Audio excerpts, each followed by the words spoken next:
네, 우리 바울남전도의 특성 감사드리고 또 주영인의 가정성경봉도 감사합니다. 우리 옆에 계신 분들을 서로 축복하겠습니다. 사랑합니다. 축복합니다. 감사합니다. 네, 민수기 6장의 말씀으로 우리 자녀들을 축복하도록 하겠습니다. 시작. 여호와는 다은이와 성은이에게 복을 주시고 다은이와 성은이를 지키시기를 원하며 여호와는 그 얼굴을 다은이와 성은이에게 비추사 은혜 베푸시기를 원하며 여호와는 그 얼굴을 다은이와 성은이에게로 향하여 드사 평강 주시기를 원하노라. 그들이 이같이 내 이름으로 이스라엘 자손을 축복할지니 내가 그들에게 복을 주리라. 오늘은 저희들이 야곱의 이야기 세 번째 시간인데요. 영적인 뿌리로 돌아가라.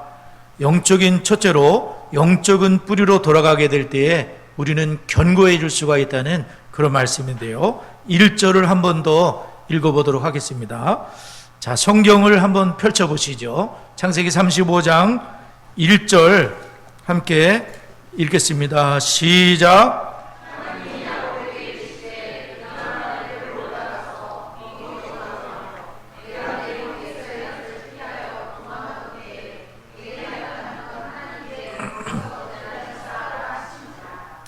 하나님이 지금 야곱에게 말씀을 하십니다. 야곱을 부르고 계시는 거죠. 이때가 언제이냐면은 야곱의 일생에서 아마도 가장 힘든 고난의 때였습니다. 창세기 34장을 그 바로 앞장인 창세기 34장을 보게 되면 세겜에서 잘 살고 있었습니다. 너무나 편안하고 안락하고 잘 살고 있었어요. 그런데 어느 날 가정에 큰 사고가 터집니다.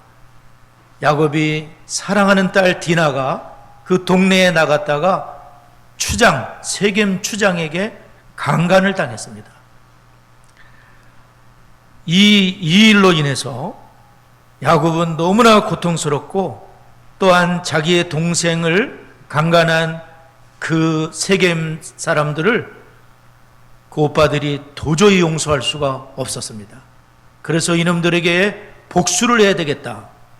그러면서 결혼 조건으로 할례를 전부 행하도록 했습니다. 그리고 3일 정도 이르렀을 때에 굉장히 고통스러웠을 때에 급습을 하여 특별히 시므온과 레위가 가서 남자들을 모조리 죽여버렸습니다. 그리고 여인들을 사로잡아오고 재물들을 약탈을 하는 그러한 일들이 있었습니다. 그걸로 끝이 난 게 아니에요. 속은 조금 후련할지 모르지만 그 일로 인해서 야곱의 가정 전체는 일생일대에 큰 고난을 직면하게 됩니다. 왜냐하면 당시는 부족 동맹체이기 때문에 다른 부족들이 힘을 모아가지고 야곱 가정을 공격할 수 있는 그러한 큰 위기를 만났습니다. 그래서 야곱은 자신의 가족이 몰살당한 위기를 만났을 때에 창세기 34장 30절에서 이렇게 말하고 있습니다. 야곱이 시몬과 레위에게 이르되 너희가 내게 화를 끼쳐 나로 하여금 이 땅의 주민 곧 가나안 족속과 브리스 족속에게 악취를 내게 하였도다. 나는 수가 적은즉 그들이 모여 나를 치고 나를 죽이리니 그러면 나와 내 집은 멸망하리라. 지금 야곱은 딸이 강간을 당하여 너무나 고통스럽고 두 아들이 또한 살인을 저질러 어려움을 직면하고 그리고 이제 온 가족이 지금 공격을 받을 수 있는 큰 위기 가운데 놓였다는 말입니다. 야곱은 가장으로서 일생일대의 위기를 만나고 많은 생각을 하며 기도를 했을 거라고 생각이 됩니다. 왜 나에게 우리 가정에 이런 고통이 찾아왔단 말인가? 하나님의 얼굴을 찾았을 것입니다. 그때 하나님께서 인생 최대의 고통과 고민 속에 있던 야곱을 부르신 것입니다. 그러면서 하나님이 하시는 말씀이 야곱아 너는 베델로 올라가야 되겠구나. 네가 살고 있는 세겜 땅은 네가 살 땅이 아니다. 세겜에 살지 말고 베델에 올라가서 거기 거주하며 네가 네 형의 낯을 피하여 도망할 때 나타났던 그 하나님께 제단을 쌓으라, 이렇게 말씀한 거예요. 하나님은 어디로 도망칠 그런 피할 길을 여시는 것이 아니라 하나님께로 돌아오라는 말씀이에요. 영적인 뿌리로 돌아오라는 말씀이에요. 어려운 가운데 나타나셨던 그 하나님께 지금 어려운 가운데 있으니까 그 하나님께 제단을 쌓아라, 이렇게 말씀한 거예요. 30년 전 일이거든요. 홀로 아버지 집을 떠나서 극도의 두려움과 초죽음 상태에 있었다 그랬어요. 그때 베델에서 하나님이 꿈에 나타나셨잖아요. 사닥다리를 보여주시고 천사가 막 오르락내리락하고, 그리고 사닥다리 끝에서 말씀하시는 하나님, 너의 할아버지의 하나님, 아버지의 하나님, 그리고 너의 하나님이 되실 거고 너를 떠나지 않을 거며 너와 함께 있을 거라고 하셨던 그 하나님 때문에 초죽음 상태에 있던 이분이 굉장한 힘을 얻었던 것이 30년 전 얘기예요. 근데 지금은 하나님께서 30년 만에 그를 베델로 다시 부르고 있다는 그런 말씀이에요. 왜냐하면 하나님께 야곱이 서원을 했거든요. 지금 여기가 하나님의 집이 될 것이며 저는 하나님께 온전한 11조 생활을 할 것이며 하나님이 나의 하나님이 되실 거예요 라고 했던 것이 30년 전의 약속이에요. 근데 지금 야곱은 30년 동안 그 약속을 지키지 못하고 있어요. 사실은 야곱이 베델 근처까지 왔어요. 가나안 땅에 도착을 했고 즉시로 베델로 가야 되는데 세겜이 너무 좋은 거예요. 세겜 땅은 가나안 땅의 최고 땅이에요. 잘 사는 곳이에요. 부귀 영화가 있는 곳이에요. 거기서 야곱은 지금 머뭇거리고 있었던 거예요. 거기에서 잘 살 생각을 하고 있었어요. 근데 하나님의 계획은 베델에 있었어요. 근데 지금 야곱은 세겜에 있으면서 너무나 편안하고 잘 사는데 신앙은 내리막길이에요. 하나님께로부터는 멀어지고 있었어요. 소원은 희미해지고 있었어요. 하나님께 드린 약속을 지키지 못하고 있는 거예요. 근데 세겜이 너무 좋아요. 떠나기가 싫어요. 그렇게 머뭇거린 것이 10년이 지나가요. 참 세월이라는 게 그래요. 하나님 앞에 약속 다음에 할게요, 다음에 지킬게요, 그런 것이 금방 10년이 지나거든요. 야곱이 그랬어요. 만약에 가정에 어려움이 터지지 않았다면 야곱은 안 떠났을 거예요. 근데 어려움이 터지고 하나님의 말씀이 임할 때에 야곱은 정신이 번쩍 들었어요. 아, 내가 지금 여기서 머뭇거렸구나. 하나님이 나를 베델로 부르시는구나. 하나님을 만나러 가야 되겠구나. 그 하나님을 만나면 모든 것이 해결되겠구나. 이런 마음이 들었다는 거예요.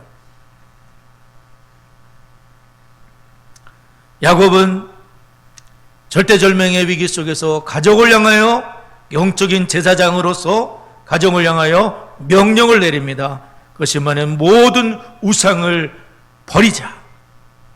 그 모든 우상을 가져오고 거룩하신 하나님을 만날 때에 우리가 의복을 갈아입고 우상을 버리고 오직 하나님만을 섬길 각오를 가지고 베델로 올라가자. 나의 환난 날에 나에게 나타나시고 나와 함께 하신 하나님께 내가 거기서 제단을 쌓으려 하노라 했을 때에 야곱의 모든 가족은 아버지의 말씀에 전부 순종을 해요.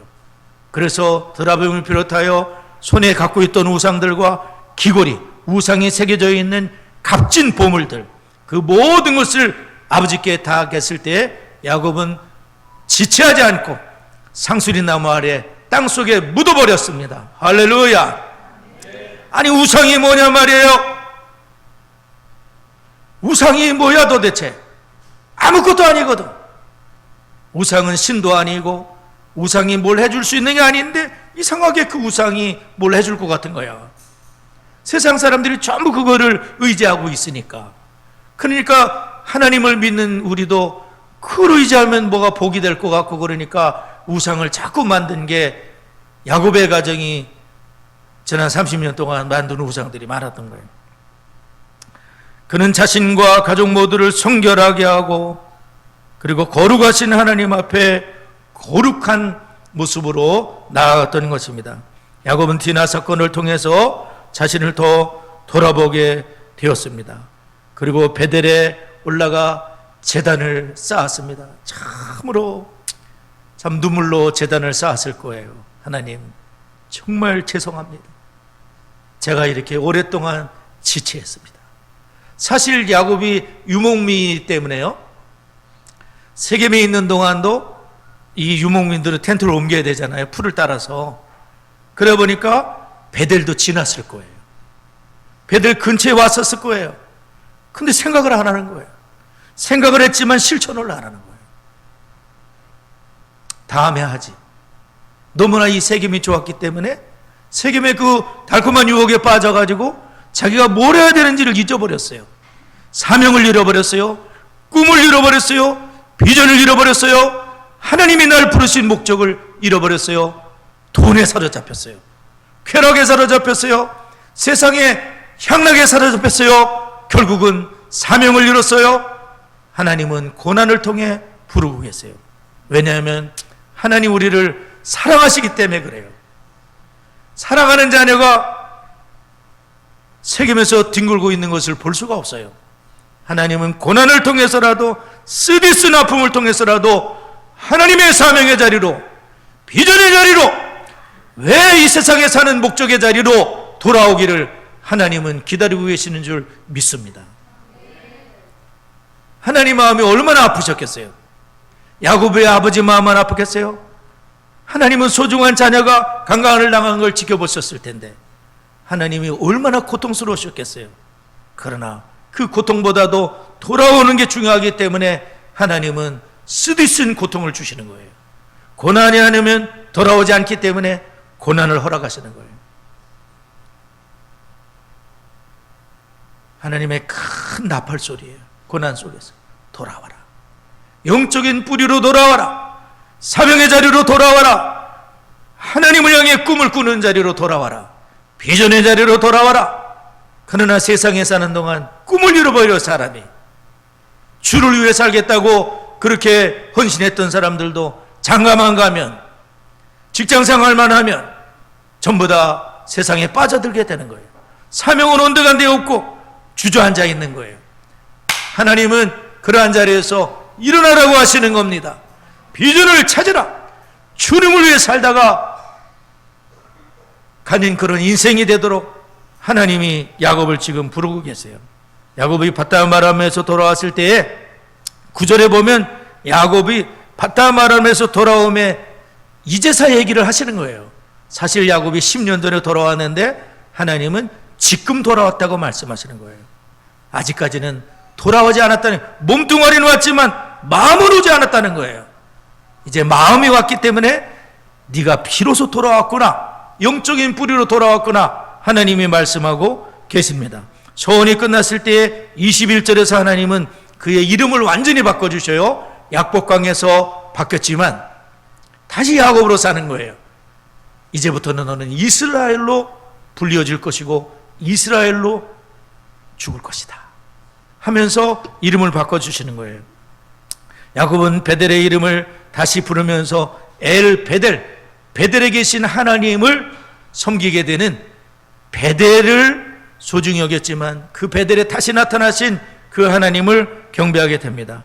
야곱에게서 우리가 받는 교훈은 무엇입니까? 하나님은 이스라엘이 유목민으로 살기를 원하는데 우리는 거주민으로 살려는 유혹이 있어요. 세상에 살면서 우리는 세속화되는 것, 바벨론화 되는 것을 경계하고 두려워해야 됩니다. 세상의 풍요 속 앞에서 우리는 무릎 꿇기가 쉽습니다.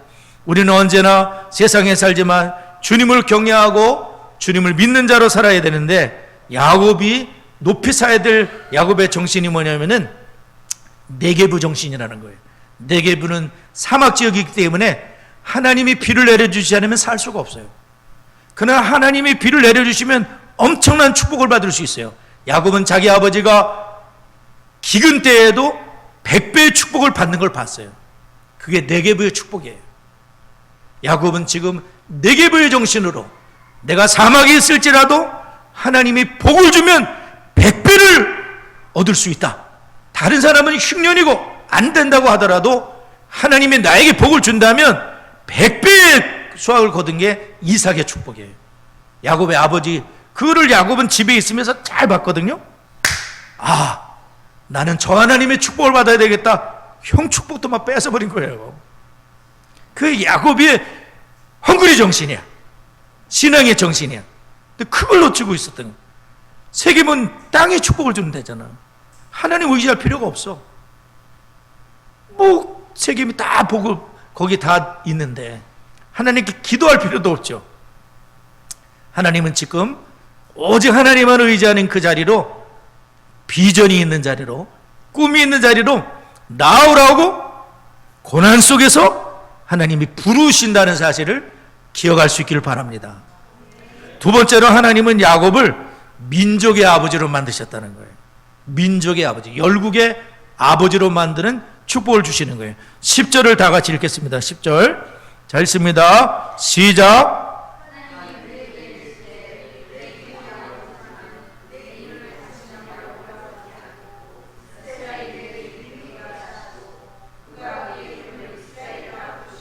네, 하나님께서 굉장히 좋아하시는 거예요. 야곱이 베델로 돌아오자마자 하나님이 그의 이름을 이스라엘로 바꿔주시고, 그리고 하나님의 막 복을 쏟아부어 주시는 거예요. 또다시. 그러면서 하나님께서 10절에서 12절을 보게 되면, 10절을 읽었고 12절을 보게 되면 하나님이 그에게 이르시되 나는 전능한 하나님이라. 전능한 하나님이래. 하나님께서 생육하며 번성하라. 한 백성과 백성들의 총회가 네게서 나오고 왕들이 네 허리에서 나오리라. 내가 아브라함과 이삭에게 준 땅을 네게 주고 내가 네 후손에게도 그 땅을 주리라 하시고, 하나님이 야곱을 민족의 아버지로 삼으시고 네 허리에서 왕들이 나온 것이다. 왕들이 나온다니, 대통령이 나온다는 거예요. 야곱의 자그마한 족장에 불과한 사람에게 하나님이 엄청난 비전을 갖고 있고, 그 야곱의 후손에게서 누가 오셨습니까? 예수 그리스도, 만왕의 왕 되신 예수님이 오시는 거예요. 그 엄청난 축복을 등지고서 말이지 세겜이 좋다고 이렇게 세겜에서 뜯어먹고 살고 있는 거야. 어리석은 일이에요. 세겜의 축복은 작은 복에 불과해. 그건 아무것도 아니야. 하나님이 어마어마한 축복을 가지고 기다리고 계시는데 오질 않아. 여기에 취해가지고 작은 것에 만족하면서 비전을 잃어버리는 거예요. 하나님은 12지파, 그 이스라엘의 민족을 이루는 그러한 복을 하나님이 야곱에게 지금 기다리고 계시고 그 복을 주시는 거예요. 야곱이 베델을 세겜을 떠날 때 굉장히 두려웠잖아요. 그런데 하나님이 5절을 보게 되면 그들이 떠났으나 하나님이 그 사면고울들로 크게 두려워하게 하셨으므로 야곱의 아들들을 추격하는 자가 없었더라. 아까 부족이 동맹을 이뤄서 야곱의 가족을 공격할 거라 그랬죠. 공격했을 거예요. 근데 야곱이 주님을 붙잡았기 때문에 주님이 방패가 되주시는 거예요. 주님이 방패 되주시면 영원히 공격 못해. 공격 갔다는 얘기가 없어. 하나님 우리 가정 지켜야 돼. 하나님이 막으시면 끝나버리는 거예요. 아멘이죠? 하나님이 해주셔야 돼. 하나님이 저 가정 공격하면 안 돼. 막 두렵게 하니까 감히 나서는 부족이 못 가겠는데 전부 핑계를 대는 거예요. 하나님이 함께 하시는 사람을 누가 건들 수가 있습니까? 마귀가 건드리지도 못한, 만지지도 못한다고 말씀하는 거예요. 여러분, 하나님이 우리 자녀들 지켜야 되고 우리 가정도 교회도 하나님이 지켜주고 나라와 민족도 마찬가지야. 하나님이 지키면 건들 자가 없는 거예요. 아멘이죠? 그러므로 여러분, 이 모든 것은 하나님께로 돌아올 때에만 얻을 수 있다는 것을 기억해요. 마지막으로 우리 성도들은 일상에서도 크고 작은 어려움들을 경험할 수는 있다는 말씀의 기복을 경험합니다. 19절과 20절 읽겠습니다. 19절과 20절 큰 소리 읽습니다. 시작.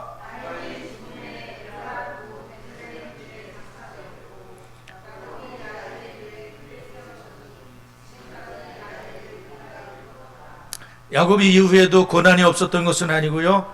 가장 사랑하는 아내 라헬이 베냐민 핏덩이를 낳고 죽는 일이 생겼어요. 또한 그 리브가의 어머니의 유모되는 분 드보라가 또한 세상을 떠나게 된 일이 있고, 아버지가 또한 세상을 떠나시게 되죠. 뿐만 아니라 가슴 아픈 일이 또 생겼는데, 장남 르벤이 아버지 첫 빌하라는 사람과 동침을 하게 되는 그런 간음의 사건이 또 벌어졌다는 말씀이에요. 인생은 예측하지 못하는 일들이 이처럼 일어나게 되지만, 하나님께서는 그 가운데서도 함께 하심으로 그 모든 것을 견딜 수 있는 은혜를 베풀어 주시는데, 르벤 같은 경우는 장남이지만은 순간의 쾌락을 이기질 못하여서 장남의 장자의 축복을 뺏기게 돼요. 장자의 축복을 뺏기는 사람이 르벤이 되는 거예요. 이때 요셉은 어린 나이였는데, 요셉은 이 모든 것의 교훈을 철저히 받았던 것 같아요. 그래서 형이 아버지의 큰 아픔이 됐구나, 쾌락을 참지 못하여 간음의 죄를 범했는데 이것이 큰 죄가 됐구나. 뿐만 아니라 요셉은 세겜 추장이 자기 누나를 강간하게 되면서 그 족속이 없어진 이 사실을 통해서 요셉은 큰 교훈을 얻었어요. 이 간음이라는 건 엄청난 결과를 낳는 거구나. 나는 절대로 이 죄에 빠지지 않겠다고 하는 결단이 있었기 때문에 보디발의 아내가 날마다 17살 청년에게 유혹을 했지만 이 청년이 목숨을 걸고 자기 몸뚱아리를 지켜낸 거예요. 요셉은 이때 큰 교훈을 얻었어요. 나는 절대로 저런 죄에 빠지지 않도록 하나님 나를 지켜주세요. 기도하면서 죄와 피 흘리까지 싸워서 승리하게 되는 요셉의 일들을 우리가 보게 되고, 르벤과 더 어리석은 자는 순간의 쾌락을 참지 못하여 장남의 축복을 뺏기게 돼요. 시몬과 레이는 분노를 잡지 못해서 살생을 저질렀는데 나중에 야곱이 그 모든 것을 축복할 때 기억하고 있는 거예요. 장남의 일도 다 기억하는 거예요. 사람은 자기 행동의 결과를 먹게 되는 거예요. 우리는 주님의 길에 항상 복이 있다는 걸 깨닫고 주님을 의지하고 세상에 살지만 세상에 속한 자가 아니요 주님의 뜻을 이루며 주의 나라를 건설할 사명이 있다는 것을 깨닫고 세겜에 푹 빠져서 사명도 잃어버리고 그렇게 살다가 끝나는 인생이 아니라 베델에 들어와서 하나님의 음성을 듣고 하나님의 축복을 받고 영적인 축복을 받으며 살아가는 우리 모두가 되어야 될 줄을 믿습니다. 우리 다 같이 말씀 기억하며 기도합니다.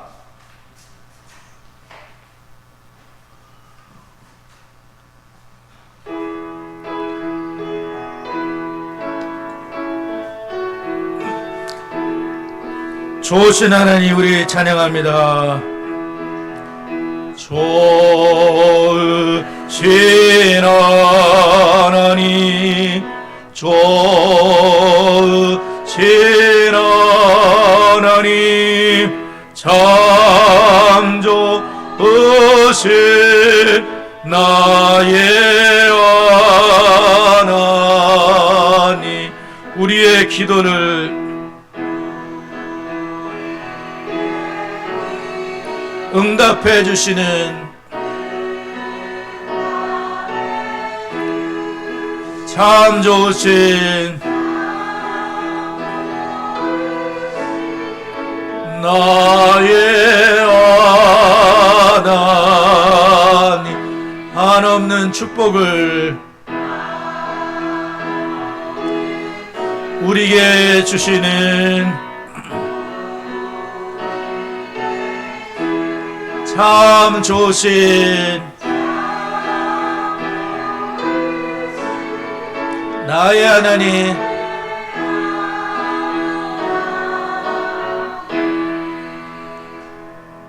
할렐루야. 우리 시간에 기도할 때에 세겜에서 베델로 돌이키는 삶을 살 수 있기를 위해서 주님만 경외하며 주님의 뜻과 비전을 이루는 인생이 되어야지 복이 있겠습니다. 세상의 작은 기쁨에 빠져서 작은 그러한 것에 빠져서 큰 것을 놓치는 어리석은 자가 되지 말아야 되겠습니다. 디시스를 통하여 부모된 내가 먼저 주님의 제자가 되고 가정에서 순교자로 내 자녀를 주님의 제자로 삼는 은혜를 베풀어 주옵소서. 다 같이 합심하여 기도합니다. 하나님 아버지 감사합니다. 세겜에서 베델로 돌이키게 하여 주시옵소서. 하나님의 축복이 있고 하나님의 비전이 있고 하나님의 꿈이 있는 자리에서 살고 싶습니다. 하나님 아버지 저희들을 인도하여 주시고 주님만 경외하는 사명이 있는 인생으로 살아갈 수 있도록 성령 하나님의 역사해 주시고 아버지 하나님 인도하여 주옵소서. 디시트를 통하여 가정에서 부모가 된 저희가 먼저 주님의 제자가 되고 사랑하는 자녀들을 부모의 첫째대로 삼는 순교의 사명을 가지고 이 사명 감당할 수 있도록 성령 하나님이 역사해 주시고 아버지 하나님 인도하여 주옵소서. 하나님 간섭하여 주시옵소서.